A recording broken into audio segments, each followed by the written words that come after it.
Katapos mo lang tawagin ko si David. Pinapaano siya ng chat-chat siya po.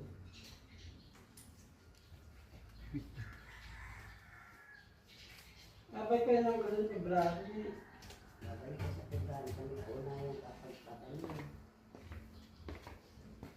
Sabi ko nung po, engineer, 2 years mo gagawin. Pera? Sa Balo. Oo lang. Sabi namin na, binigyan namin, 2 years. Dalawang taon.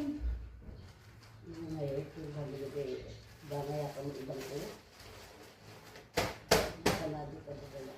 Tama, dalawang taon. Stretching muna bago bike. Anak! To, abutan mo ako ng mataas na baya, basta kulang paling ko ako. Hindi ko maabot eh. Yun.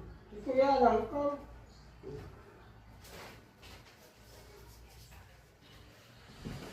Dalawang taon pa pala, dalawang taon ko naliligo, hindi dalawang taon na asundo.